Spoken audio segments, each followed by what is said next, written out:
ऐसा नहीं हो सकता है कि फॉर एग्जांपल ग्रीवियस हर्ट हो चुका है एंड फाइन और पनिशमेंट है, दोनों साथ में है, या फिर कोई एक एक बार किसी को छोड़ देते हैं सिर्फ फाइन देख के, या फिर दोनों एक साथ दिया जाता है? वो आईपीसी में मेंशन्ड होता है ऑलरेडी कि कहाँ, मतलब फाइन, इसी केस में फाइन देना है। फॉर एग्जांपल अभी grievous hurt with deadly weapon, इस केस में आपको एडिशनल फाइन होता है। There is no option of fine और अ पनिशमेंट। आपको जेल जाना पड़ता है और एडिशनली आपको फाइन देना पड़ता है। सो ऐसा है।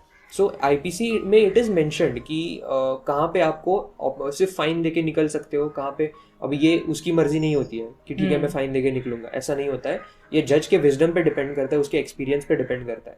वो खुद उतने उतने टर्म की सजा सुनाता है। अभी यहाँ पे मैंने 7 साल बोला, तो इसका मतलब एग्जैक्ट 7 ईयर्स की पनिशमेंट भी नहीं होती, मैक्स टू मैक्स 7 हो सकती है। अच्छा। पर उसके नीचे कितने भी डिपेंड्स ऑन इंटेंसिटी, कि हमने कितना उसको हार्म किया है। एक ही बार लाठी मारी है तो हो सकता है कम सजा मिले ग्रीवियस हर्ट में, पर सपोज किसी ने जानबूझ के बहुत मारा है, उसको बहुत पीटा है, तो it can extend to 7 years. So intensity पे डिपेंड करता है। और so, हम सारे इंटेंसिटीज और जो भी फाइन है सारे ऑलरेडी मेंशन्ड है आईपीसी में। हाँ, आईपीसी में मेंशन्ड है। सो इट डिपेंड्स ऑन जज what punishment he will give. या इट डिपेंड्स ऑन जज। एंड अभी जो भी हम सारे हर्ट के वगैरह किस्से हम सुन रहे हैं या मेंशन कर रहे हैं, it is all subject to voluntary causing of hurt, intentional causing of hurt, knowingly causing of hurt. अभी इन तीनों का मतलब क्या है? मैं जानबूझ के आपको आकर मारता हूँ, ऐसा नहीं है कि मैं कोई अपने ऊपर में कोई वुडन लॉग कैरी कर रहा था, मैं गलती से घूमता हूँ और पीछे का सिरा आपको लगता है, तो इसमें मैंने जानबूझ के नहीं मारा। तो इसके वजह से आईपीसी सेज सारे मतलब सेक्शंस में मेंशन करती है कि नोइंगली, वॉलंटरीली एंड इंटेंशनली हमने खुद मारना चाहिए इंटेंशन के साथ, और हमें पता है कि हमारे मारने से उसको हर्ट होगा या ग्रीवियस हर्ट होगा, तभी ये पनिशमेंट्स मतलब एप्लीकेबल होती है।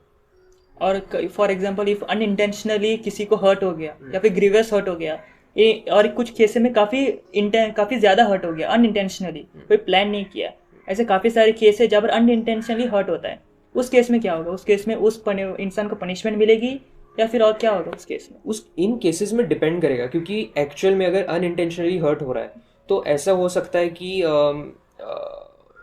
अनइंटेंशनली अगर हर्ट हो रहा है तो सबसे पहले तो ऐसा हो सकता है कि वो जो इंसान है वो नेग्लिजेंटली कुछ चीज़ कर रहा था, मतलब वो उसको पता है कि यहाँ पे हमें ध्यान देना चाहिए था चीज़ों के साथ, पर he did that work rashly और नेग्लिजेंटली, उसने ध्यान नहीं दिया, इसके वजह से किसी को हर्ट कॉज हुआ। या फिर वो अपने डिफेंस में कुछ कर रहा था और वो किसी मतलब he was not at all knowing this person, but वो अपने डिफेंस में कुछ चीज़ कर रहा था और उसके वजह से इस इंसान को अनइंटेंशनली हर्ट हुआ। So it depends. तो अभी ये जो है ये जनरल एक्सेप्शंस में पढ़ते हैं, एंड इन जनरल एक्सेप्शंस को हम आने वाले वीडियोस में कवर करेंगे। मैंने आज के टॉपिक पे कोई एक्सेप्शंस नहीं लाया है। ये टॉपिक मैं सेपरेट रख रहा हूँ क्योंकि एक्सेप्शंस एंड प्राइवेट डिफेंस पे एक अलग टॉपिक बनता है। ये अलग एक सेगमेंट बन गया जहाँ पर हम लोग अलग से एक पॉडकास्ट कर सकते हैं। अलग में हम पॉडकास्ट करेंगे इस बात पे। एक्सेप्शंस तो डेफिनेटली होते हैं, ऐसा थोड़ी ना है कि मैं कहीं जा रहा हूँ, मैंने कोई लकड़ी का टुकड़ा लिया है और मैं उसको कैरी करके जा रहा हूँ और गलती से पीछे किसी को लग गया तो मैं जेल जाऊंगा 7 साल के लिए, ऐसा थोड़ी होता है। तो एक्सेप्शंस ऑब्वियसली रहते हैं, उन एक्सेप्शंस को हम आने वाले पॉडकास्ट में डिस्कस करेंगे।